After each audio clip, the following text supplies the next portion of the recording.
Good afternoon and welcome. I'm Maureen Conway, Vice President at the Aspen Institute and Executive Director of the Institute's Economic Opportunities Program.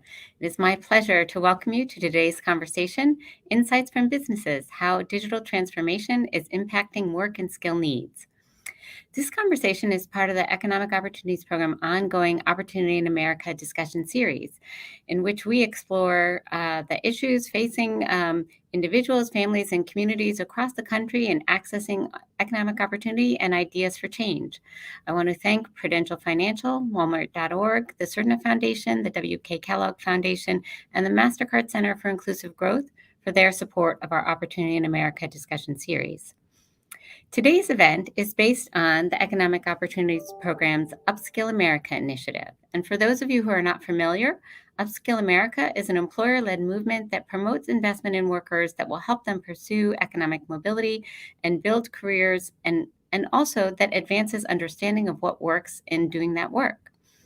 The UpSkill movement has a strong focus on frontline and entry-level workers who are disproportionately women and people of color, and who historically have been least likely to benefit from employer investments in training and mentoring. UpSkill seeks to build inclusive strategies that expand opportunities for working people. For the past year, our UpSkill America research team has been looking at the impact the pandemic and heightened attention to racial inequality are having on work and the workplace, and the implications for hiring, skill needs, and education and training strategies. This research has been funded by the Strada Education Network and Walmart.org. The project began with a series of in-depth employer interviews exploring how they were adapting to a rapidly shifting economic environment and the multiple crises of 2020.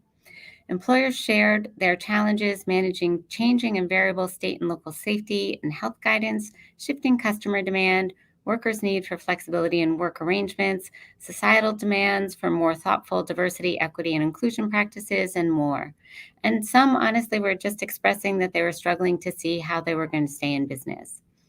In that context, employers talked about how they saw skill needs shifting and workforce practices changing in ways that they actually thought would be with us for the foreseeable future.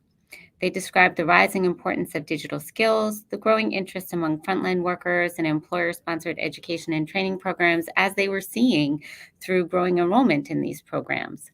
They were talking about the ways in which HR processes were changing, including things like moving to virtual interviews, onboarding processes, virtual internships, and also expressing concerns that the shift to all this digital work would widen the digital divide and the challenges that's been presenting. The range of concerns, both personal and professionals, employers were hearing from employees in 2020 were causing them to rethink things such as safety and health, needs for flexibility, a variety of issues around work arrangements, and more. Following the interviews, we developed a survey and fielded that survey in early this year, early in 2021, to hear from a much broader array of employers, about these issues. We received responses from over 340 business leaders, including leading employers in food service, healthcare, manufacturing, and retail, on the ways that they've been responding to the variety of changes, but in particular to technological change and racial inequities in employment and what their strategies have been. We followed that survey with an additional round of in-depth interviews that really allowed us to dive more deeply into how digital transformation is affecting workplaces and industries today. So today's event draws on all this research, really, and in particular some of these interviews that we just did. And just yesterday, we released a deck that summarizes some of this. This research is available on our website. I'm not going to say the web URL because it's really long, but hopefully my colleagues are putting in the chat so you can find it, because there's a lot of terrific information in there, and I hope everybody will get a chance to take a look at it. And there will be more. In the coming weeks, we'll be releasing a tool to help education and training providers and others discuss the important issues about digital transformation with employers in their communities. So please keep an eye out for that. And we're going to begin our discussion now, but before we begin, I want to do a very quick review of our technology. All attendees at today's conversation are muted, but we very much welcome your questions. Many thanks to those of you who submitted questions in advance. Please keep them coming. post in the Q&A tab in the Slido box on the bottom of your screen, and we'll do our best to get to as many questions as we can today. We also encourage you to share your views. If you have ideas, examples, resources, or experiences related to today's conversation, please introduce yourself and share those ideas in the Ideas tab, which is also in your Slido box. In your third Slido box, there is a tab in your Slido box. There's a polls tab. We always appreciate everybody's feedback. Please, before you leave today, take a moment to respond to the quick feedback poll that you'll find there, and let us know what you think. We're always trying to improve these events, so we really like to hear from you. We also encourage you to tweet about this conversation. Our hashtag is @TalkOpportunity. If you have technical issues that you can't use the chat boxes for, please email us at eop.program@aspeninstitute.org. This webinar is being recorded and will be shared via email and posted on our website. Closed captions are available for this discussion. Please just click the CC button at the bottom of the video stream to activate them. And now I'll briefly introduce our speakers for today. There's bioinformation on our website. Please take a look at it. They're a wonderful group of speakers, but in the interest of time, I will just do a quick names and titles. Today we have with us Amy Blair, Research Director at the Economic Opportunities Program, Kelly Ryan Bailey, Global Skills Evangelist, I love that title, at Emsi Burning Glass, Patti Constantakis, Director, Corporate Philanthropy, Walmart.org, Reggie Davis, Senior Director of Distribution at The Container Store, Andre Alcantar, Senior Workforce Lead, Texas Association of Community Colleges, Rachael Stevens, Program Director, Workforce Development and Economic Policy at the National Governors Association, and Daryl Graham, Senior Vice President of Philanthropy, Strada Education Network. Thank you all so much for being with us today. And now let me introduce our moderator for today's conversation, my colleague, Jaime Fall, Director, UpSkill America. Jaime, we're excited about today's conversation, so let me hand it over to you. Thank you, Maureen. Appreciate it. Thank you, everyone. We really appreciate you being with us today for this conversation. Over the course of the last year, we've had a really wonderful opportunity to learn directly from employers about their efforts to adapt and survive in 2020 and the significant changes coming about during that time. We set about to learn, among many other things, what workforce skills are increasingly important in today's rapidly changing business environment and economy, in what ways skill needs affect employment practices, including education and training programs for frontline workers, and how the current context influences hiring practices and plans to support career advancement for frontline workers. As Maureen said, all the learning from the past year is available on the UpSkill America website. I really do encourage you to check it out when you have the opportunity. It's been fascinating work which has given us a unique look behind the scenes at some of America's best known companies, and we would love to share that learning with you. Since the very beginning of UpSkill America in 2015, employers have spoken of the accelerating pace of change brought about by technology and innovation, but few were prepared for how quickly things accelerated in 2020. We heard from manufacturers who accelerated the use of smart factories to help keep workers safe and to meet the increasing demand for products. We heard from healthcare providers who shifted to remote delivery of some healthcare services, creating a whole new occupation managing remote waiting rooms. And we heard from restaurant operators who shifted to an online ordering and takeout model in weeks after years of trying and failing. No industry that we've spoken with has escaped some form of rapid transition during this time, and many of these changes are likely to be with us for some time. Here to tell us more about what we've learned from our recent conversations with employers is my friend and colleague, Amy Blair, Research Director, Economic Opportunities Program. Amy, what do you have to share with us today? Thank you, Jaime, and hello, everybody. I'm really pleased to be joining the group today and to be in this exciting conversation. Maureen and Jaime have given you a pretty good description of the research we've been doing over the past year, listening to and learning from business representatives about how their work and workforce have responded to what have been really extraordinary challenges. Let me see if I can't. So I am not able to advance the slides. I've got some technical support here. I'm going to keep going, and hopefully Tony can catch us up. Let's see if that works. Okay. As Maureen described, we have a number of resources that we hope you'll take a look at that provide a lot of detail of what we've been hearing from businesses through different phases of this study. Today, I'm going to be giving you highlights really from the most recent phase, which was a second set of interviews with representatives of businesses in different sectors. I hope that what I'm going to talk about is helpful for giving you a framework for thinking about different types of digital skills and some practical examples of digital skills for frontline workers in different occupations and industries, and for setting the stage for our conversation to follow. We can advance. I'll dive right in as this segment of the event is short. Our most recent interviews focused in on digital transformation in the workplace that ramped up during the pandemic as businesses adapted and made changes to keep workers and customers safe, to shift a wide range of operations to virtual work, and to increase production or service delivery in some industries, increasing actually their work. Business representatives we interviewed are operating in retail, including e-commerce, restaurant and hospitality, healthcare, manufacturing, and logistics and distribution. Across the board, we heard that many of the shifts to digital technology changes that have been adopted in this most recent period will be sustained and even built out more in the near future. And of course, just want to point out there are a lot of differences in what this looks like by industry and occupation, but also by the size of a business, with smaller businesses having really different challenges to adopting technology than do larger companies in advance. We asked business representatives about how their companies adopting new technology is affecting the skills that workers need to do in their jobs. Our focus was on frontline workers, those working directly in production or distribution or in customer-facing roles. You'll see on this slide how we've organized what we learned about foundational digital skills that are common to many industries and cross frontline occupations in a lot of ways.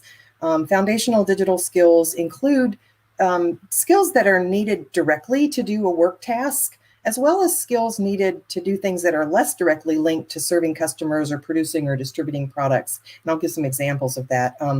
But across industries, business reps talked about foundational skills in categories. Well, we categorized them, but we groupings and things like operating digital devices, using company or an industry-specific digital platform, using software to communicate and collaborate, collecting and interpreting data, recognizing and avoiding cybersecurity threats, and even setting up and troubleshooting technology in remote workplaces and with remote IT support, things that have really, all of which have been really accelerating in the past year among the frontline workforce, which is, the focus of what we were talking about. So we can advance the slide. More and more, I'm going to get into some examples to kind of make this a little more clear, but more and more frontline workers are using new technologies in their daily work. And the need for foundational digital skills is growing in a lot of occupations and sectors. Across industries, the business representatives we talked about growing use of email and other software for communications with frontline workers, not only for communications about things related to individual workers' employment, which might have been more the norm in the past with frontline work, but such as their scheduling, but also for communications now within and across work groups and shifts about things such as status of production or equipment. In retail and restaurant and hospitality settings, workers need skills to use mobile devices to search inventory, to collect contactless payments, and even to help customers use their own devices to access services, such as a remote check-in at a hotel. Workers need skills to navigate information management systems related to their work, such as inventory, reservations, scheduling. Workers in healthcare settings are increasingly using digital devices for tasks such as recording health assessments or coordinating and facilitating telehealth visits, monitoring patient vital signs. In manufacturing, logistics, and distribution, and even in other settings such as retail and hotels, workers need skills to work alongside or to direct robots that are performing production activities, or they're cleaning or making deliveries within a facility. And that's crossing a lot of sectors, not just what you might think in, being in manufacturing. And business representatives also described frontline workers increasingly needing skills to monitor, program, and maintain digital equipment. And across sectors, we heard about increasing use of learning applications that workers need to be able to use to get guidance about how to do other tasks. So there's more of a movement to online learning, even for skills training in the workplace. We can advance. I know that's been a really quick run through a lot of different types of skills. And I hope that it's been helpful to hear just some examples of digital skills in different industries and frontline occupations as you listen to the rest of the event today. We're working now in our group on a discussion guide to help workforce development professionals have conversations with employers like we did in our interviews about digital skills in the workplace. It's coming soon. And I want to just say we couldn't do this type of research without support on a number of fronts. We really want to thank Strada Education Network and Walmart.org for support, and the employers and industry experts who informed our research. We really appreciate their generosity and the time and their insights. And we also want to recognize Digital Us and Markle Foundation. Their materials related to digital skills have been very helpful to us, and we want to acknowledge that they really were helpful in terms of us hopefully doing something that's additive in terms of the research on digital skills. So with that, I'm finished, and I guess I'm going back to Jaime. Great, thank you, Amy. I really appreciate it. Thank you for sharing that with us and being with us today. And again, those are just a few highlights from a full deck of approximately 60 slides that we've posted on our website on UpSkillAmerica.org. And again, we would encourage you to check all of that out. So next, we're going to hear from Kelly Ryan Bailey, Global Skills Evangelist at Emsi Burning Glass. Kelly recently completed a digital talent forecast study, which I thought was fascinating. She worked with General Assembly, and looked at what's happening in the labor market in regard to digital skills. Kelly, please tell us what you were looking at, what you learned, and how that either reflects or maybe differs from what we've done. So thank you, Kelly. Happy to, Jaime, and thank you all for the opportunity to join you today. Just to clarify as well that although I'd love to be able to say that I was the one who did this work, I was just the wonderful beneficiary of this work of some fantastic people, both at Emsi Burning Glass and at General Assembly. And actually, this particular report is a second collaboration between these two organizations on the exact same topic, which is the evolving role of digital skills. Funny enough, the first one happened about 5-6 years ago. And a lot of what we saw in that time frame, pre-COVID, of course, was quite telling and very similar to what we're seeing now, just highly accelerated, as Amy had mentioned, because many of these digital skills were already changing, right? It was just really evident that business leaders in this extremely changing environment needed to have a better understanding of what the landscape looked like, because it is changing so quickly. And, how would they ever be able to forecast their need for tech talent? It's not even just today, it's in the future years to come. So to tell you a little bit more about this, at least like the background methodology of this report. So when we joined together, we actually pulled some original research from Emsi Burning Glass, as well as some insights from General Assembly's community of business leaders. And again, with the idea that we were going to shed light on the challenges and opportunities with this labor market that is being increasingly defined by digital skills. On the back end, from an Emsi Burning Glass perspective, our research methodology, allowed us to pull skills information from our database of over 13 million job postings.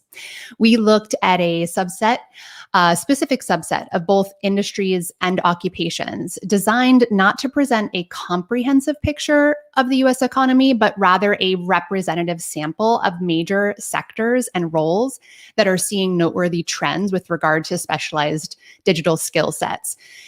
In this report, we actually chose tech, retail, and the manufacturing industry because together they comprise a large section of the American economy, and because they include a wide variety of roles at different levels of pay, types of skill, and type of career trajectory.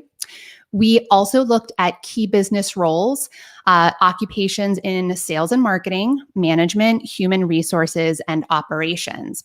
And again, just as a reminder, for the purposes of this report, we were focusing on digital skills, the digital skills and technical skills that are more specialized, specifically digital skills emerging at every level across these variety of industries and occupations we mentioned.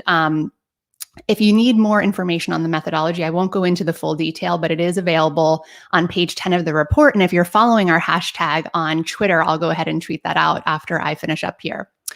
So in short, this clearer understanding of the need for digital skills across the labor market is really an equity imperative as well as an economic one, as Maureen had mentioned in her opening comments. So just to give you some of the top line, again, this is extremely rich in analytics, this report. So I'm just going to share 3 quick pieces, which is some 83% of all retail postings mention at least one digital skill.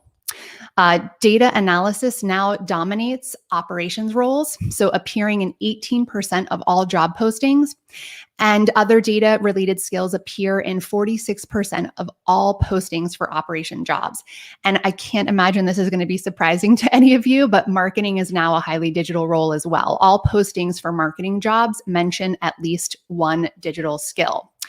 And probably, while these findings suggest that specialized digital skills are becoming increasingly important, one of the most striking conclusions of this report is that jobs are not becoming hyper-technical, as we might need to believe. Instead, they're becoming more increasingly hybrid. So this mix of human and technical skills. And this is why I think employers and workers alike are still struggling to keep up. So I really want to push on that for a moment, just for the audience to remember that although this report highlights the need for specific digital skills, it shouldn't overshadow this broader need for non-digital skills. And one example being half of all computer occupations do require at least one business skill. So how does that, Jamie's last question, how does that complement? I would really say actually very complementary to the work that Amy just described. I noticed on many of the slides that Amy shared that there seems to be some combination of human skills, such as communication, problem solving, creative thinking, business skills, such as scheduling, records processing, and more. And all of those just are enabled by technology, which is why we're seeing the requirement of digital skills. So I hope that helps set the groundwork for you guys to jump in on this wonderful discussion. Yes, Kelly, thank you. Really appreciate it. Thank you for being with us. And just a reminder that we'll have a time for questions and answers toward the end of this session, and would welcome those. So thank you, Kelly. So now it's my pleasure to invite Patti Constantakis, Director of Corporate Philanthropy, Walmart.org, and Reggie Davis, Senior Director of Distribution, The Container Store, to the conversation. Thank you both for being with us today. We really are wanting to spend a few minutes here at the beginning to get the business perspective and to dig a little more into what we've heard both Kelly and Amy talk about. Maybe the best place to begin is if you could take us back to 2020 and just kind of walk us through what some of the biggest impacts of the pandemic and the way it affected your company and workplaces. Patti, let me start with you. Sure. First, let me just quickly say, too, that while I am part of Walmart.org, the Walmart Foundation, I kind of have a dual role that I play, and several of us in our organization do, in that we both do philanthropic work, but we also serve as consultants to our people team in the business as well. So just to give you a little context there. So back to 2020. So we were, as most of you probably can remember, we were one of the few businesses that stayed open always from the very beginning. Which the challenges there were super interesting. They were, number one, how do we keep all of our employees safe and everybody safe? So safety was a number one priority. Then came sort of demand. Like there was significantly more demand for all kinds of things. If you guys remember, the paper towel hoarding and sort of all of those things are happening too, right? So there was suddenly tremendous demand and strain on our supply chains, and sort of all of that was happening all at once. And we were getting essentially demand for contactless shopping, right? That suddenly came to be a big thing, right? Can we pick it up? Can we get it delivered? Sort of all of those things that we had in our minds had, we had infrastructure that was beginning to support all of that, but we didn't quite have it all in place, but there was a demand for it. So I would say we were. I feel like some of what was said earlier was, there were a whole bunch of things that happened as the pandemic began that made us accelerate things that we hadn't really thought about. That we were going to go that fast with. Let's put it that way. I'll leave that there for now, and I'll let Reggie give us his perspective.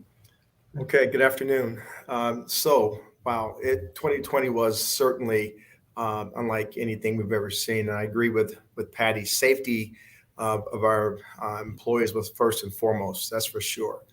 And then I would say the demand for change, and most people went from working in their office to working at home. So the Container Store, of course, with our product line, there was a great demand for home office. And so we saw things just, our volume from a direct to customer, direct to consumer business just exploded.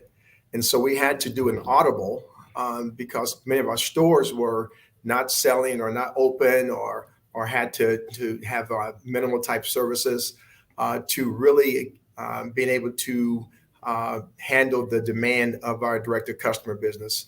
So we had to redirect resources, redirect our focus operationally to meet this great new demand that was out there. So certainly, I don't think anybody could plan for it. I've been in retail for a long time, and many of my, comrades who work at other major retailers, everybody was caught off guard and trying to figure out a way to handle this new way of doing business. So it was certainly something that caught us by surprise. But I think, as Kelly mentioned about the demand for digital skills, we saw things change, and we were trying to get people to come in and do the things we need to do at that time. Thank you. Great. Thank you, Reggie and Patti. So I know that both of your companies made a number of changes to really meet the challenges that you were facing. Why don't we talk a little more about that? What types of changes did you make in the workplace and are continuing to make? And can you give us some specific examples and ways that digital transformation is playing a role in how you're managing or overcoming the challenges that you talked about? Sure. You want me to start? Sure. Thanks, Patti. So many changes is about what I would have to start right there. So many changes.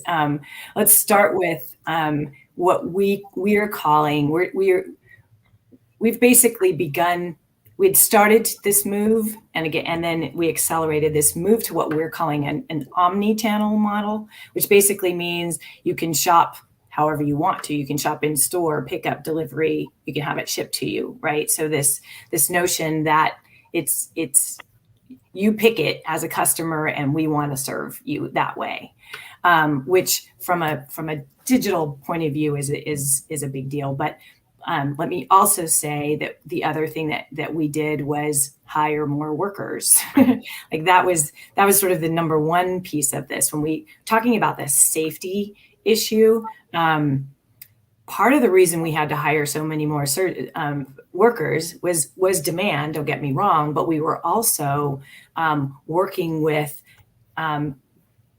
associates who maybe didn't feel comfortable coming in, and we still had to run the store. And so there were, and PTO if they had been exposed and so on, right? So all of the sort of cycle of workers there. And so one of the things to hire, we actually hired like 500,000 workers over the summer. And one of the ways we did that was that we actually changed the way we hire, and we started to use more technology to do that. But we basically, there's a longer explanation, but we shortened, using technology, we shortened our hiring time from 2 weeks to 24 hours. And we were able to get people through that process very, very quickly with technology, which was great. The other sort of, you can sort of imagine, if you think about you can shop in a store or pick up, delivery, shipping, you can imagine then the environment in the store and in our distribution centers, et cetera, everything is highly digital, right? So if you're coming into work, then your environment now is highly digital. I would say at this point, most, if not all, associates at all levels really are using technology in some way. So think about a personal shopper. So like that role is a new role, sort of, but it's a for Walmart, it's a larger role than it used to be. There's a lot more of them at this point than there were before. But that person is using technology in order to go fulfill all those pickup and delivery orders, right? Other ways I would think about this, some of the ways that we've addressed the in-store technology piece is that we essentially gave 750,000 of our in-store associates cell phones to use for personal work, for personal use and for work use, right? And they use that device ultimately at work for several different kinds of things. They use it for training, actually. So our training is delivered that way at this point. And then they also use it for actual in-store work. So that personal shopper will use that device for that reason, and several other ways that we connect our inventory to what's going on in the store, et cetera. So to us, that was a really big deal because if you think about it, there are a whole lot of, like, how do I put this? That is both an advantage. Giving away those devices is both an advantage to those associates personally and also to work. Obviously, we are doing it from an environment point of view is great, but those workers then also get access to technology that they probably didn't have before, and we thought that was a key piece to this. Wow. So the Container Store, some very similar things. I mean, retail and supply chain is really very similar. We did have to hire more people. We had to hire more people because of the increased demands. But in a distribution center, it's not designed for social distancing. It's not designed for the things that COVID brought about and this new demand. So we had to really go back and look at everything that we did. The break room, we had to go in and put up barriers between areas that people could eat. We had to stretch out our breaks and lunches so that we could allow for social distancing. And then we had to go through a deep cleaning in each building, on a regular basis, just to make certain that we were doing all that we could to prevent, a disaster of a COVID spread. So it really changed what we did. And then the technology pieces of it, when we were hiring the new people, of course, we would need them to come in and be ready to work in a quick way and in a fast way. So we were looking for people who had similar backgrounds in supply chain. But at the same time, the demand to get people was so great that we had to try to flex that and try to use ways to train faster and train in a more simplified manner. We had to do things even like temperature taking for everybody to walk into the building. So that was a digital process as well. And then even we had what we called COVID pay, that we increased so we did so many things to try to adapt and adjust to the changing environment. And again, it was something that it was really kind of learn as you go. But I'm really proud of the team, and we really pulled through that and was able to meet the needs of our customers. Great, thank you. So last question before we bring in some more folks to visit with us. Both of your companies really have a history of making investments in training and education. And I'd love to know, which predates the pandemic, right? So we'd really know, are there ways in which being on that path had an impact on your company being able to get through this time and this difficult period as you were orienting staff to new technologies? Could you talk a little about this? Go ahead, Patti. Sure. The short answer is yes. It was great that we had our what we call our Walmart academies in place before the pandemic began. What I'd say is, just super briefly, we had kind of two major training education and education initiatives. One's our Walmart academies, which is our store level training, and then we have our Live Better You, which is really more for those pursuing college degrees, et cetera, and skilled trade certificates.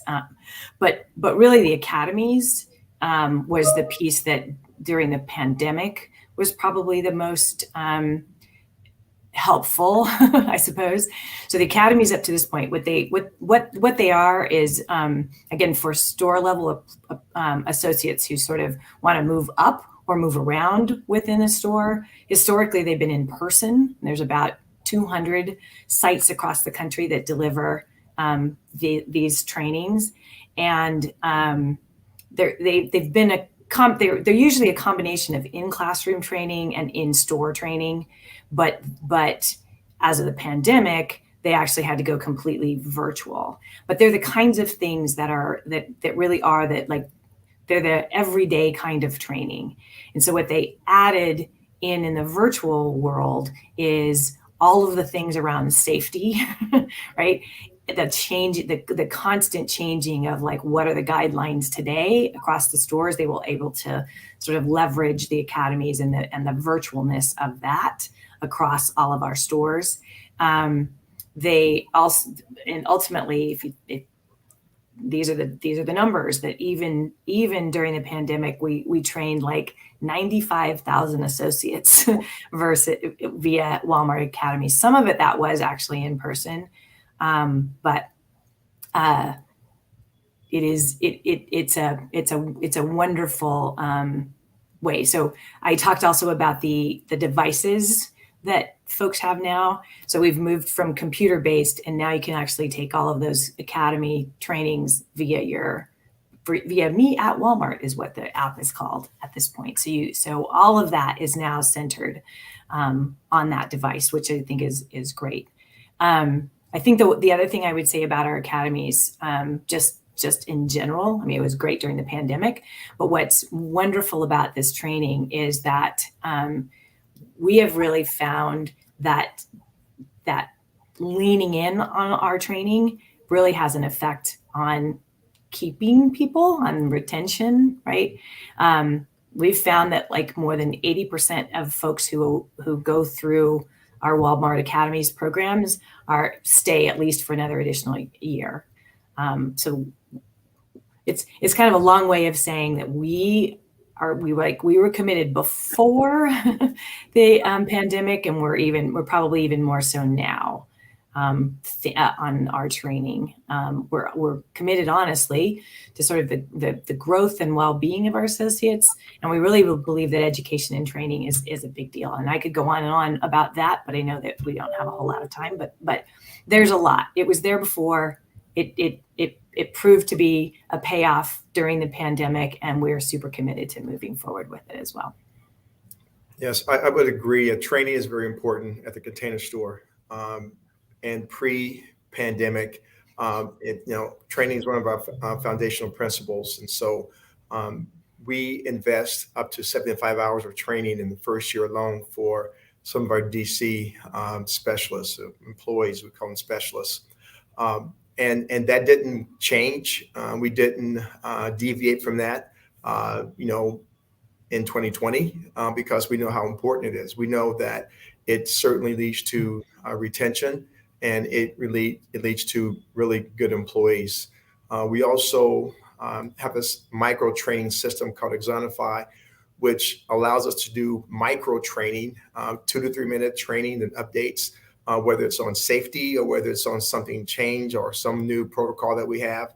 But that allows us, again, to use little segments of training and get information out so that we can continue to upgrade the skill set, or again, in this changing environment, being able to have audibles and flex things as things change.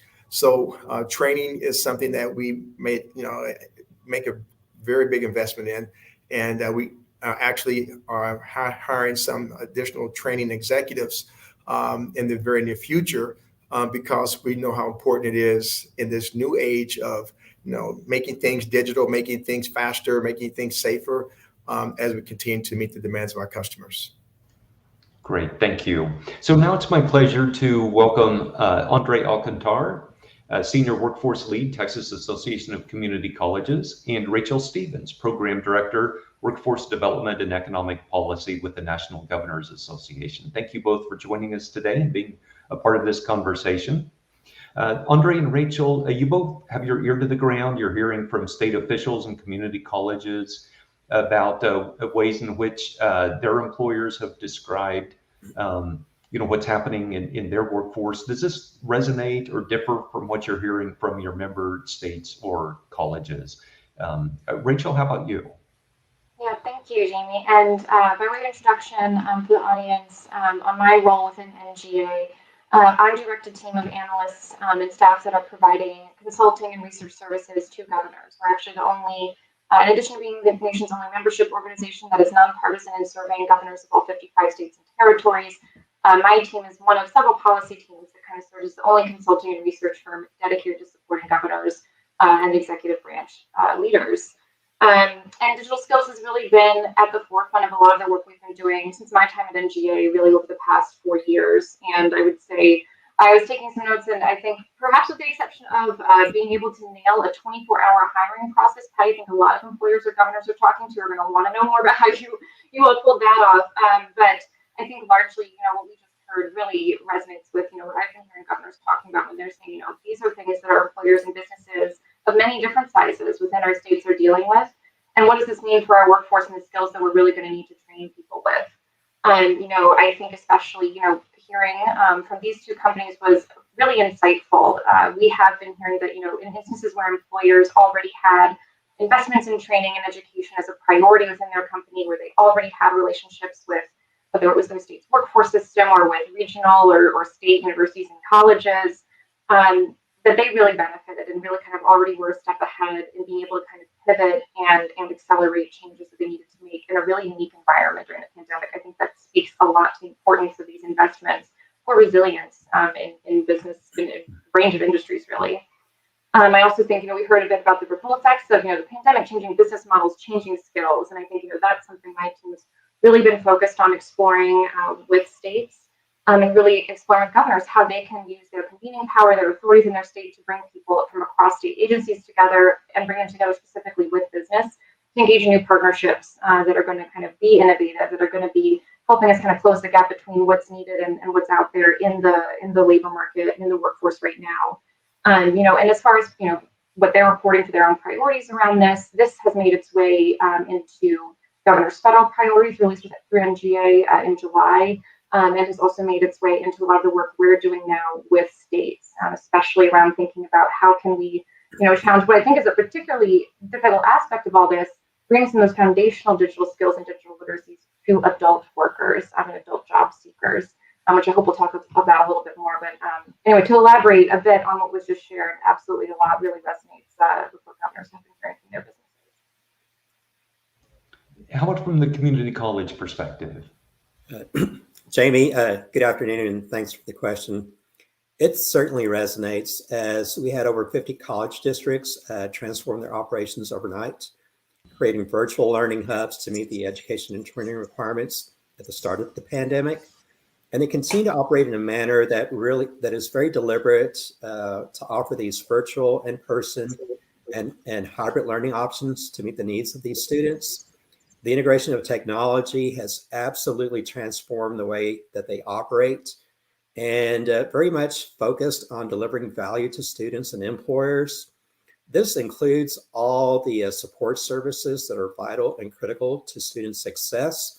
So if you're looking at it, everything from the onboarding to the professional development, to the accommodation for digital access issues facing our students, all of these things have to be accounted for as the transformations occurred, and they continue into the fall semester this year. At the state level, the Association of Community Colleges formed a business advisory council comprised of members representing key sectors of the state's economy. Every sector of the economy communicating to our college presidents and offering insights on how the transformations are occurring, how they're impacting operations, and the skills requirements that they will face moving forward in order to meet the challenges out there to be competitive in the marketplace and to keep creating jobs. These are very important communications that are occurring between these business leaders and our college president, and they are significant in our ability to really develop solutions that mirror what is happening in our local communities all across the state. And so when you're looking at the economy, every sector of the economy was impacted by this. Every sector had to integrate technology and transform digitally their operations at many different levels. This led to a very significant need for onboarding and training transformations.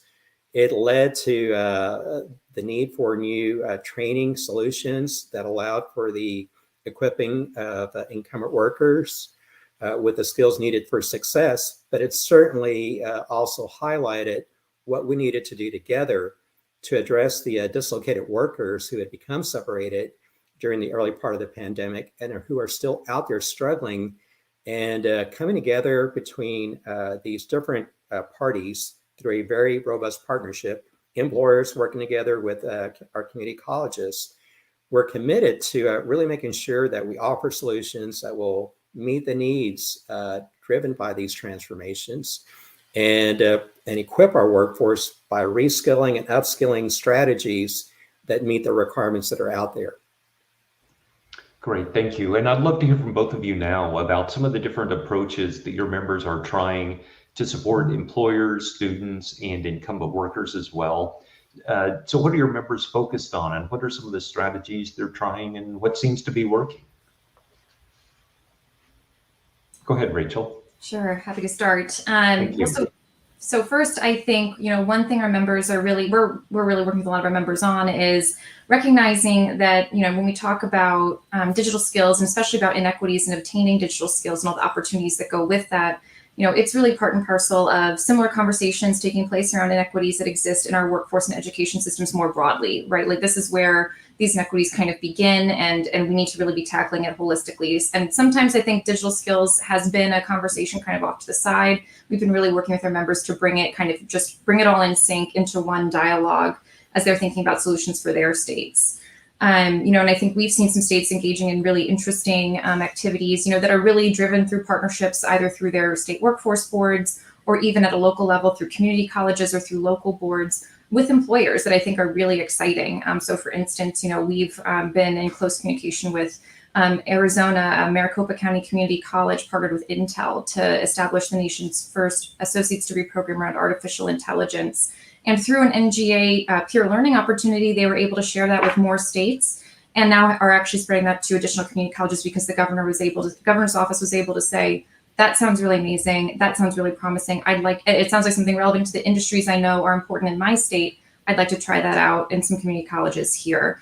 So a governor, through NGA, I think has a lot of opportunities to see best practices happening in other states, bring them into their state. And back on the theme kind of how this fits into the broader picture of equity and workforce participation, I think there's also real recognition emerging, especially out of the pandemic, that, we can't train our way out of the problem. That's not necessarily going to be the be all end all. There's also the ability of people to access training programs, to access education programs, to access work where that work is, and addressing barriers such as childcare, affordability, transportation, really thinking about the whole worker and understanding that you're going to have to meet different people where they are, not just to deliver the digital skills training that they may need, whether that's in a job center or in a public library or in a community college, but you might also need to be thinking about the other barriers inhibiting them beyond just their skill sets. And we've seen states, I think, taking really exciting approaches, again, partnering with the private sector in many cases to help make these things happen. One great example is Michigan's TriShare program, dedicated to supporting childcare costs for workers who are impacted by COVID, looking for work, and eligible employees split the cost of childcare with their new employer and with the state through a state currently pilot program. And I think some of these federal resources coming down the line provide opportunities for states to experiment with solutions like that.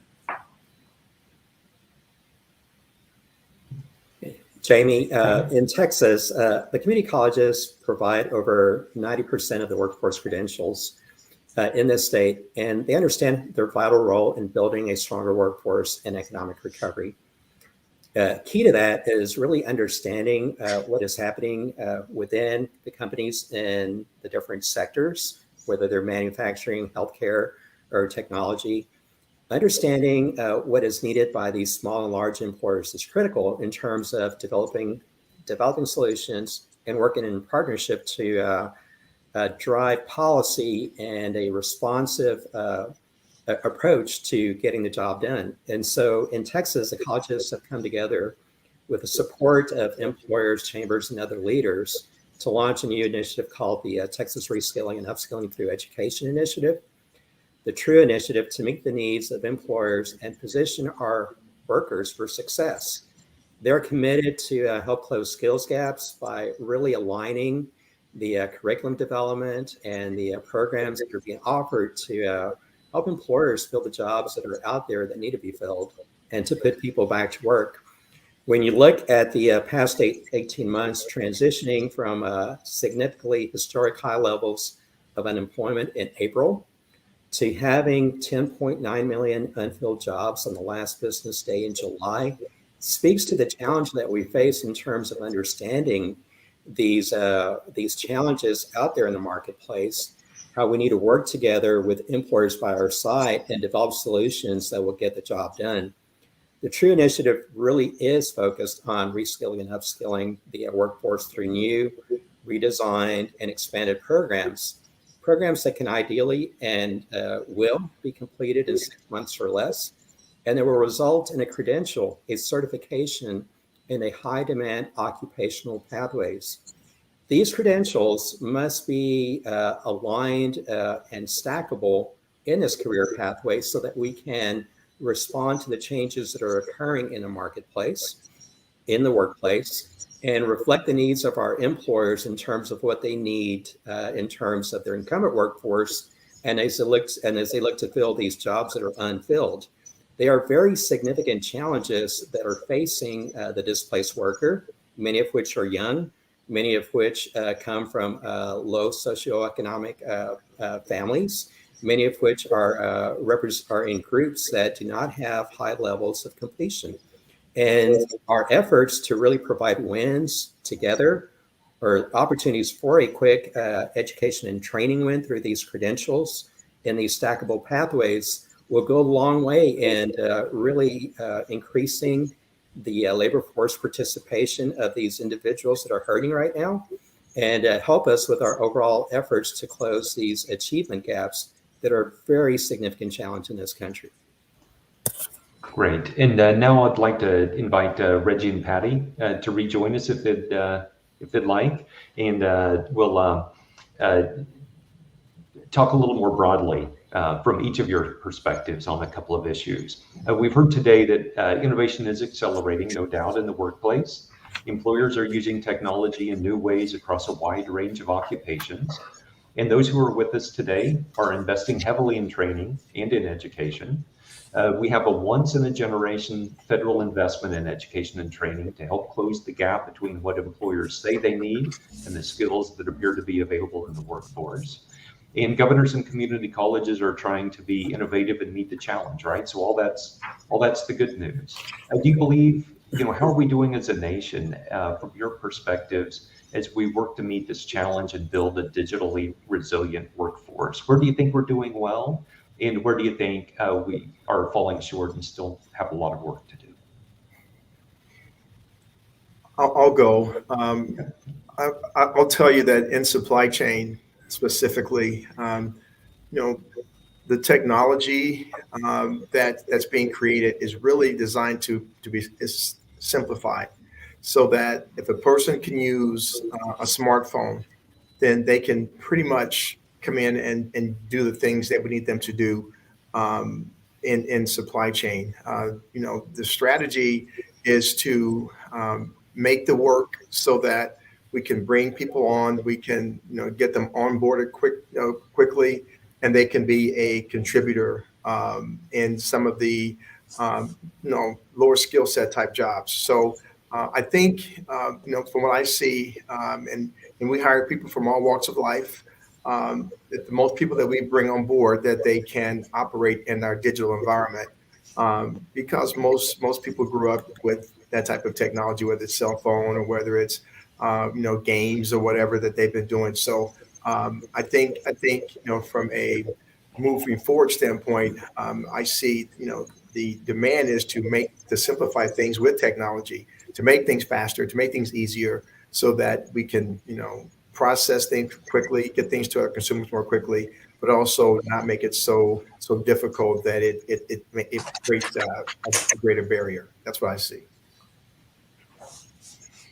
So I'll take it from a slightly different perspective, which is kind of the notion of like the how do we make sure folks have the digital skills that they need.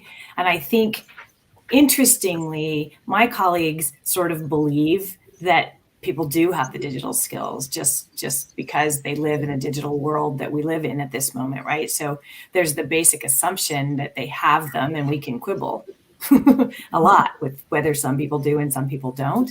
But there's the assumption that they do. So like creating the environment, probably exactly the right thing to do moving forward, right? There's nothing like contextualized learning than when you're like, I gotta use this device and do it. So I think that's actually a good thing, and we need to keep moving forward with that. However, in those places where there are gaps, what is it? What do we do with that? And how do we understand, especially in a workforce as big as ours, right? That assumption that they do have the skills that are needed is probably not exactly the right one. So how do you figure out where the gaps are, and how do you fill those in the right kinds of ways? I think we still have a bunch of work to do there, sort of assessing. And then there's the specialized skills. Those ones are important too. I think the one other comment I would make here is really that that I feel like, golly, my brain just went blank for a second there. I was like, I had a comment. I really feel like the notion of digital resilience is the key piece here. I think we look a lot for somebody who can just keep up with the change, because what you're using today is probably not going to be here in 6 months. We're going to change the app and it's going to keep going. So I think in our minds, when we're hiring folks, and when we're, if we had the ideal associate, it's that person who's going to just come in and be okay with change, and will adapt with us. And that's the most important piece. Rachael, how about you? Sure. I think, taking it from, thinking about a leadership perspective, leadership and really getting things done, moving the needle in a large scale way is absolutely critical. And governors are really well poised to provide that leadership, to provide that kind of convening authority, to provide the advocacy for this as a real priority, and to bring agencies, and systems from K-12 to post-secondary education to the workforce system and the business community all around a table to really address this together. There's a challenge inherent in doing that, but I think it's one that we're seeing more and more governors kind of step forward and lead on. And that's something that we're really focused on supporting governors in doing in the near future as well. And I think there's a real opportunity. I want to highlight something that Kelly presented earlier when she mentioned that in the midst of this conversation on digital skills, there's an opportunity to be recognized around human skills being really important to go alongside those digital and technical skills. And I think that presents a real opportunity to use technology in a positive way for economic growth and for economic participation if the right policy decisions are made to make sure that's really something that's true and accessible for everyone. So I am happy to share this is something we're working on with states through the NGA Workforce Innovation Network, which is one of NGA's flagship workforce development initiatives, which we launched earlier this year with support from the Cognizant Foundation. We've been working with states first on really kind of getting their arms around what was needed to deliver better coordinated service delivery through the workforce system, make sure people were reconnecting with jobs and training quickly, and with the supports needed to really address those other barriers to work and training that I mentioned earlier. Up next, we're actually going to be focusing on a new grant round that we just announced a couple weeks ago on digital skills specifically, and we're going to help state teams led by their governor's office work through a number of challenges, including some Patti touched on that I think apply not just kind of at a business or industry scale, but when you're thinking about what policymakers really need to be able to do and understand. There's a huge challenge around assessing needs, understanding what the priorities are, really building a shared definition of what are the skills that are needed and that we need to be training for. What are they? Do we understand them? And do we know kind of in quantity and quality what the needs really are? And then understanding what works. And that's another thing where, as I mentioned earlier, I think we're providing a real resource to governors and states and plan to do that in even greater, in fuller force through the NGA Workforce Innovation Network. We're really excited to have support in addition to Cognizant Foundation from the Western Governors University, Microsoft, and Intel, all real leaders in actually advancing digital skills in the workforce. And we're benefiting from not just their support, but their expertise. And we have over 20 organizations from across the country representing a range of subject matter experts and practitioners, including the Economic Opportunities Program, actually. So thank you all. We're so excited. Our states have already benefited so much from your expertise and your knowledge on a number of topics. I'm sure this will be another one. And to answer your question, will we ever get there? I think we might never feel like we've checked the box or like we've arrived somewhere. I wouldn't tell my members to expect to feel like you've done it and we're good. We're always going to be being pulled forward by the business community and evolving business needs. But I am really confident that through initiatives like the NGA Workforce Innovation Network and with governors' leadership, we're going to really be able to take advantage of the moment that we're in right now and make some real progress. Andre, how about you? Where are we doing well and where do we still have a lot of work to do?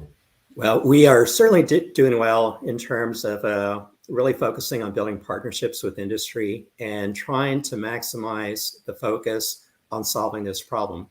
As an example, the association through the Texas Success Center forming a partnership with the AWS to make sure that our students at our colleges and in our high schools have access to these very much valued cloud computing skills. Working in partnership to use those relationships to develop the teachers and to make this available to our students. But going beyond that, making sure that as we're working with our high schools, that we're building high quality, dual credit early college programs that again result in curriculum and certifications being obtained in these pathways of study that are already equipping our students with the skills that are needed. Adding an efficiency component to how we educate our students, not just throwing stuff out there, but providing efficient learning pathways is very critical. How do you inform the students about these opportunities and how do you really get them to completion at a level that is more acceptable overall in this country? We have to work together. We have to leverage things like the guided pathways work that is being undertaken here in Texas and around the country, so that students can more effectively select the program of study.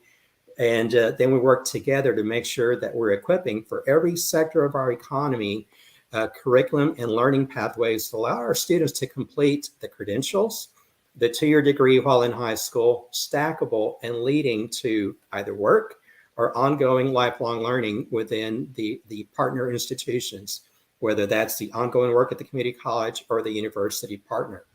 And again, working together to inform our students about these wonderful opportunities in manufacturing and in healthcare and in just about every other sector of the economy, because they all are hiring right now and they all need individuals with talent. And the only way we solve this is to make sure that we provide access through these partnerships.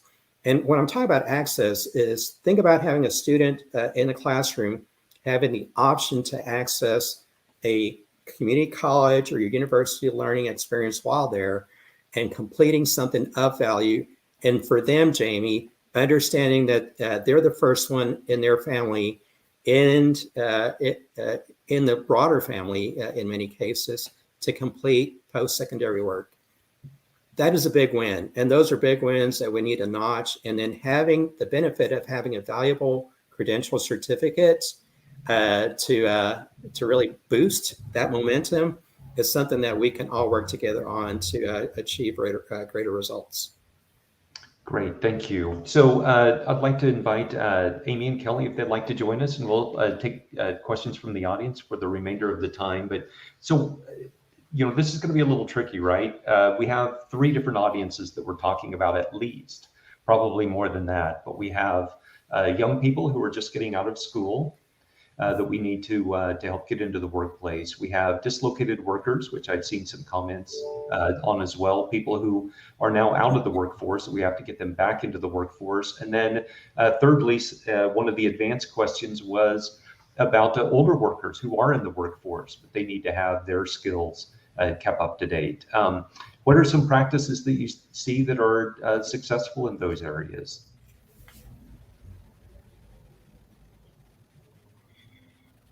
Jaime, I'll go. You're right. We're seeing such a demand for, people who are reinventing themselves or taking new careers. We had a lot of people who were in our stores who came to our distribution center. So again, the key that we've seen is, again, to make the onboarding and the learning and as simplified as possible, so that it will be user friendly for most people. Again, I think Patti had some really good insight about, certainly there's some folks who may be a little more challenged, but when we can simplify the training, when we can do things to understand that we have a diverse workforce from what they bring from a skill set standpoint. So we have to be very, have a lot of agility in our development, in our onboarding, in our training as leaders, so that we can meet those needs of those different backgrounds, and so that we can help make them useful for the Container Store. And again, that's exciting from the standpoint of we have seen people who have changed careers, and that they've come and they've been successful because they were adaptable and they were willing to learn. So. Certainly it's a challenge, but certainly from a corporate America standpoint, I think we have a responsibility and an obligation to have that agility in our onboarding and our training to meet the needs of different backgrounds.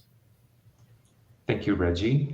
Patti, how about you? Do you mind jumping in here? Sure. I'll take it from the perspective that we have a big belief at Walmart and at walmart.org, honestly, in skills-based training and skills-based hiring and skills-based advancement.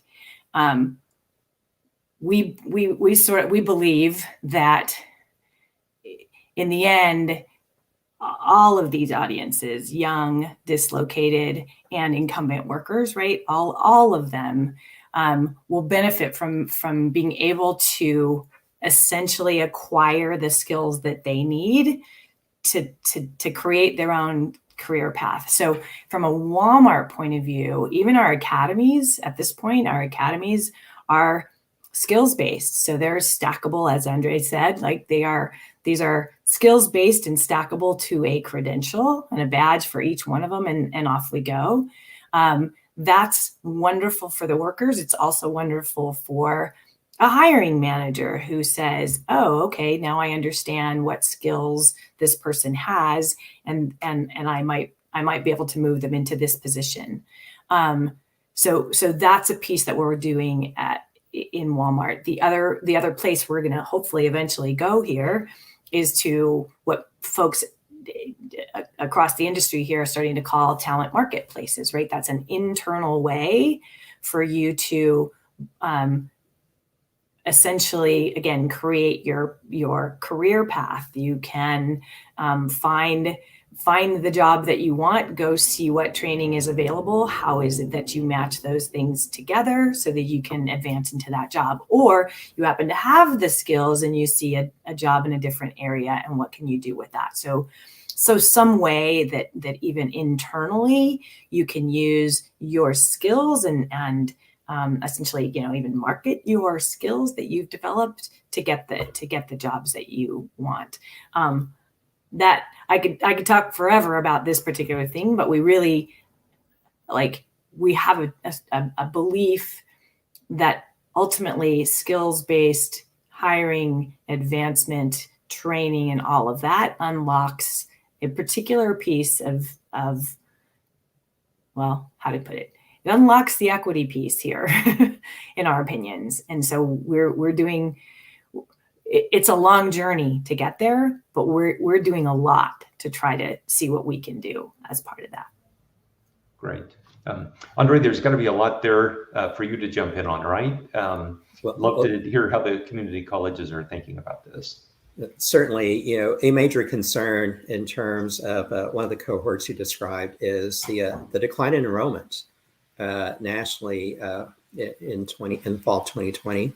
And it continues. The fact that our students are not enrolling and they're not going to work based on labor market data that shows that age cohort under the age of 24 has the highest levels of unemployment. And then if you look at the racial breakdown in terms of which students are not going to college and which students have the highest rate of unemployment, it's a major concern. And so, if you're able to focus on offering solutions that pull these students in, and you don't lose them for that whole first year, because if you lose them in that first year and they don't enroll, it's extremely difficult to get them back into a post-secondary institution. Then the focus on the work that is being undertaken here by the colleges around these true credentials, working in partnership with employers to provide these accelerated learning opportunities that have demonstrated value to the employers because the employers help build them. I think it's critical. But the additional aspects to that work are, one, stackable, as Patti just highlighted. But the other part is the scaling of that, so that work and those courses, those certificates are available across institutions in different regions of the state where these same companies operate, or where that same industry clusters demonstrating need for those skills. If we're able to scale more efficiently the work that we are able to do on an ad hoc basis when we bring employers in, we can be more successful in terms of how we move forward. Those same certificates can be pushed down into our dual credit learning opportunities. They're available to the displaced worker that is older than 25, and the work of really outreaching and pulling in the different age cohorts and the different targeted groups can be assessed more effectively in terms of the difference in the learning option and the alignment with what our workers are telling us are needed. That would be different. And that is very important for us to do in terms of maximizing these employer partnerships that we're building. We haven't even touched on some of these other groups that are really having a hard time, like the ex-offenders and the huge percentage of individuals that have literacy challenges. But together, we can take some of these same principles about partnership, employer engagement, scaling, and then sharing across regions and replicating the success is going to be so necessary when we're talking about the situation they're in right now. And they actually convey very nicely in a digital learning platforms that are now available and more widely used. So those are some of the things that we might want to think about.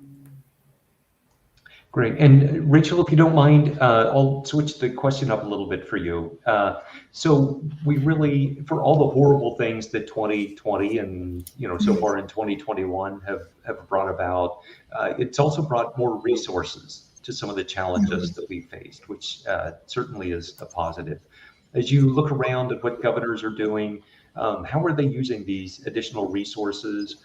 Where are they really focusing them? And, are they trying to build sustainable programs, or do they just look at this as one-time money, trying to get people through this very difficult period? What are you seeing? And what's really working, right? Yeah, no, it's a wonderful question. And it's early to really talk about what's working, but what I am excited about is I think that the conversation around the use of these funds is definitely centered around understanding what works and either maybe using this as a way to kind of formally or informally pilot, try new things out, see if a longer term investment could be worthwhile and a good idea. And it's also kind of, generated a conversation around the role of not just the governor's office, but, other state agencies and state legislature in kind of bringing businesses to the table as partners in some of this work as well. I'd say, on the question of if this is one time or not, I think governors definitely of course, it's impossible not to recognize that it is a one-time pot of money. And they do have sustainability in mind, but again, I think kind of with more of an approach of, in some cases, bolstering or supplementing ongoing programs and activities that are either part of their, existing systems or part of programs they'd already launched. But in many cases, there are opportunities to deliver kind of shorter term support and try something new with the potential for a longer term investment by the state, if there's really a benefit paying off to it. And I'm really excited. I think it's kind of, a giant lab experiment in policy in a way, right? To really high stakes, certainly, but an experiment to see what's going to work in a lot of areas. As far as how they're spending these resources, there's a huge range. I think we've seen them, spending resources on supporting initiatives in areas, including some my colleagues just talked about. So for instance, advancing work that perhaps they'd already started around building stackable and transparent credentials, skills-based training and hiring initiatives. I know a couple states we work with have been working on initiatives in those areas, developing and advancing work-based learning strategies, whether that be, registered apprenticeship programs for adults, youth apprenticeship, dual enrollment, other types of work-based learning opportunities for youth. And I think those are great ways to impart digital skills, right? Especially when you think about some of those occupation-specific digital skill sets. And what Patti mentioned, I totally agree with. When you're using it in the workplace, using it day to day, that's the best way you're going to learn and kind of understand those connections and be able to really use those skills in practice. I think embedded in a lot of these investments that we've seen has also been kind of the theme of partnership. These investments are often, either in partnership with businesses that have been hardest hit, in partnership with nonprofits or agencies serving populations that have been hardest hit by the pandemic. Really a theme of partnership and of really targeting the communities that were the most adversely impacted during the pandemic. So for instance, some states are doing things like providing funding to workers whose employment was affected by the pandemic to better match them with skills that align with jobs that align with their skills and their interests in their geographic area, and helping them actually overcome barriers like childcare and transportation.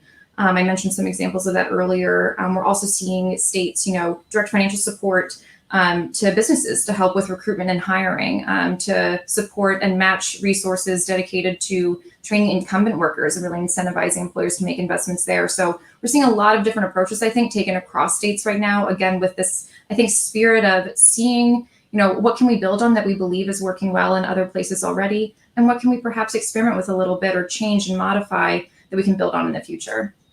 Great.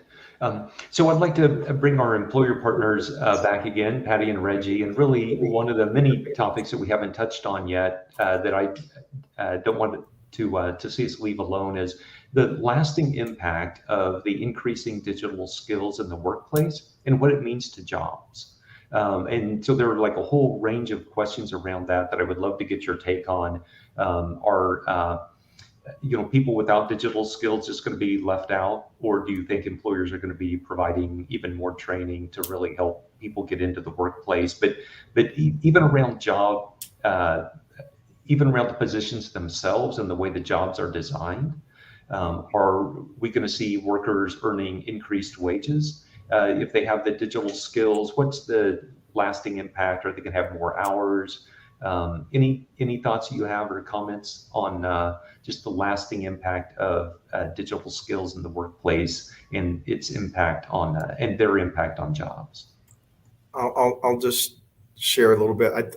Again, technology for supply chain is which we talk about requiring the digital skill sets, and it's really to help us to be faster and to have a higher quality of processing or getting work done than ever before. So we welcome the technology, and the technology will only enhance our ability to serve our customers. So we don't see it as a way to decrease our workforce.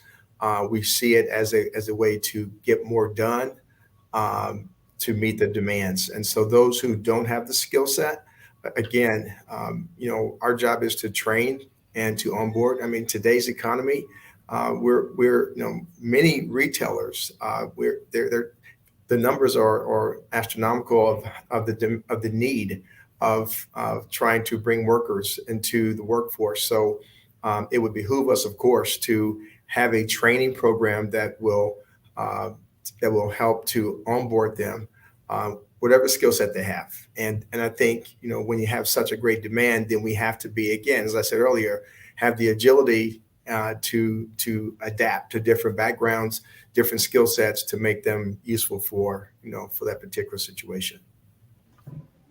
Patti? Yeah, I'm probably going to echo more what Reggie's saying, that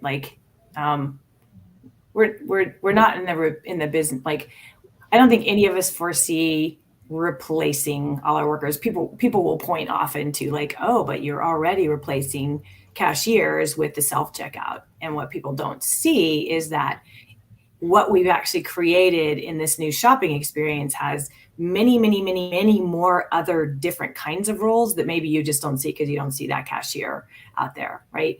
But what we might want to do is automate something tedious like the cashier, and that's okay. But we have a whole lot of other roles that have now been created as a result of the new ways of doing things. So I think the sort of long-term view of this, to me, is really about adaptability, honestly. And so, yes, I agree. We need to. There's specific skills that we should all be committed to.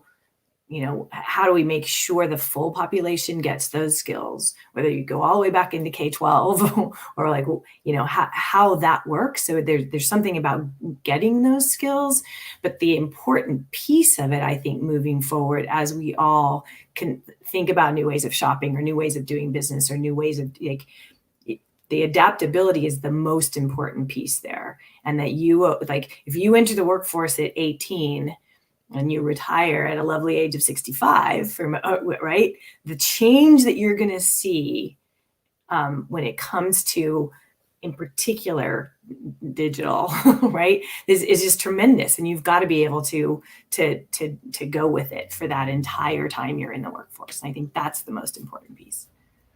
Great. Okay. And so it looks like we have just a little over a minute. So we're gonna try to work in a quick lightning round question, and then I want to bring in Daryl and get his take from what he's heard today. What would be one thing that you're going to take away from today, or that you would advise our people in the audience to consider as they go away? A takeaway, something that you hope people remember, or a piece of advice. I'd just love to get all of your take. Kelly, we haven't heard from you in a while. Would you like to kick us off? Sure, no problem. I would say the one takeaway that I am thinking about as I'm hearing this wonderful dialogue is just being able to communicate the skills that you have. And I mean that from all angles, like all audiences, Jaime, that you mentioned earlier. Employers really, let's push on them doing a better job at understanding the skills that are most important and writing job postings that reflect that, to any educators out there that are, again, the lifelong process that Patti just mentioned, all throughout this time frame, being able to help those lifelong learners understand the skills they're learning when they come to you so that they can communicate those back to employers. So important. And really, honestly, just for the average person out there, that lifelong learner, take this agency into your own hands, because you really need to understand the skills that you're gaining. And it's not only in that formal education and that formal work experience, it's in your life experiences, because those are really valid and they should be part of the employment process. Great. Thank you. Amy, how about you? Thanks. Thanks. I've have been thinking along with this conversation and I feel like we have not only a once in a lifetime opportunity to kind of invest in skills training and trying to help people make sure they have skills to move forward in the future, but we also, I'm struck by not only our interviews that we did, over the last months, but also today's panel about how much change is happening in job design and in the workplace, and in how work is structured around access to new technologies that change the nature of how the work is performed in a lot of different ways. And it feels like we have an opportunity right now to be thinking about job design in ways that also help the worker to earn more, to make sure that they're getting a strong set of strong schedule, to be thinking about, more holistically about, job design and job quality along with skills. And I feel like that's a conversation that I want to keep continuing, in other forums. Great. Thank you, Amy. Great points. Andre? Thank you, Jaime. Innovation has built the world's greatest economy. These technology integrations and digital transformations that we've talked about really increase productivity, and they make our companies competitive. And in doing so, allow for more job creation and new business opportunities. We must understand what these changes mean, work together in partnership, and really work together to upskill and reskill the workforce so that they're successful and can fully participate in the economy moving forward. Thank you.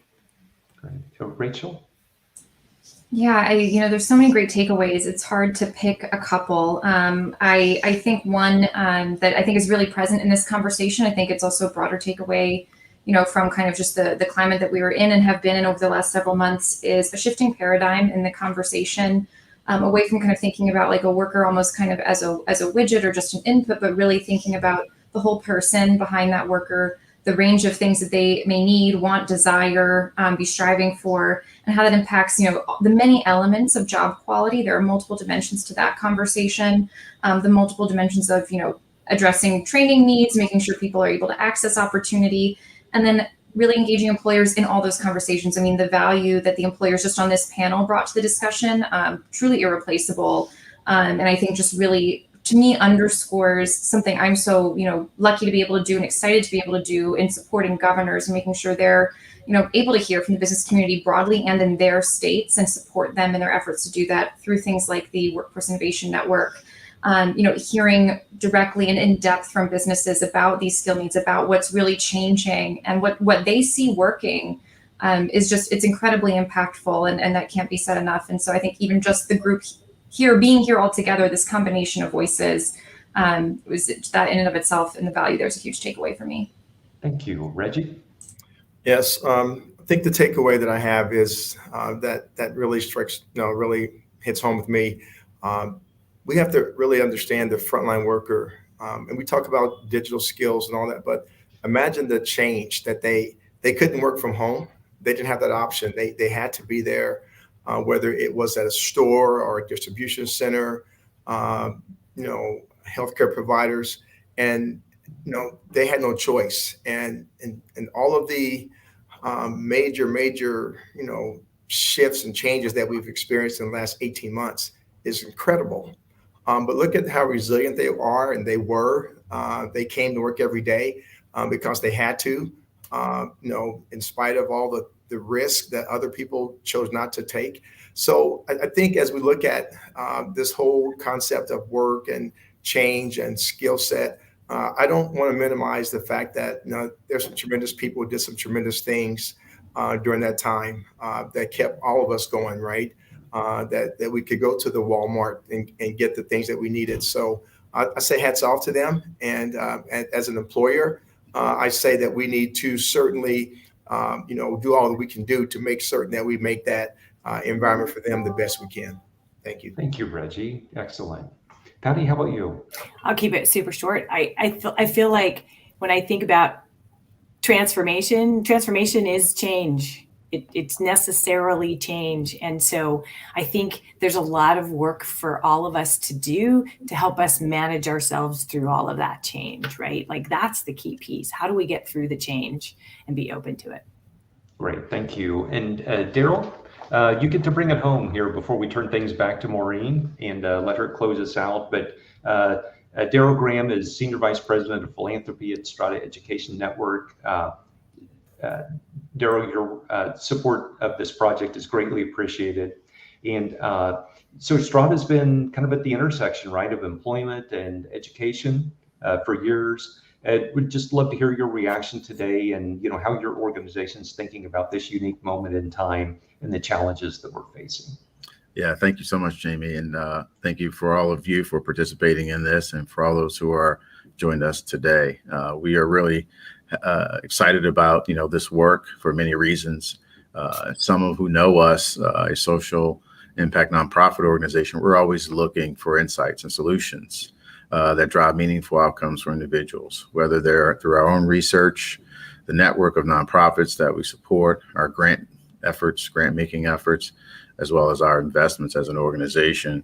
We engage in a lot of high-level discussions about barriers, needs, and pathways, just like this one. And while the discussion is needed and valuable, our work has taught us the importance of some of the things that we've heard here today. Quality is much better than quantity, and the depth of engagement with an institution or partner matters. And that's what's really making this exciting for us, because this study was valuable in many ways. We've gotten to hear directly from employers who can describe exactly how the world of work is changing, you know, and it's continuing to change even now, and about how the needs of workers, you know, have certainly changed and accelerated. So here's some takeaways that we are thinking about as it relates to this conversation and the study, and I'll go through them really quickly. The truth is that we can all better predict, you know, the next 5 years or now or so going forward better than we could probably predict 1 year out.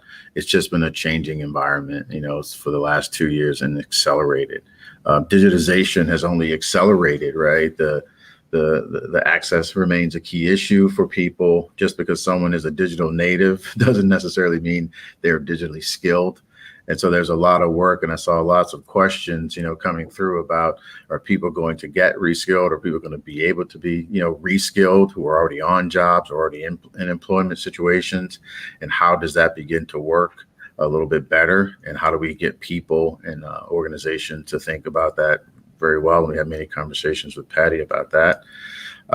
We must continue to ways to examine how we build these digital skills, which are increasingly basic life skills at this point.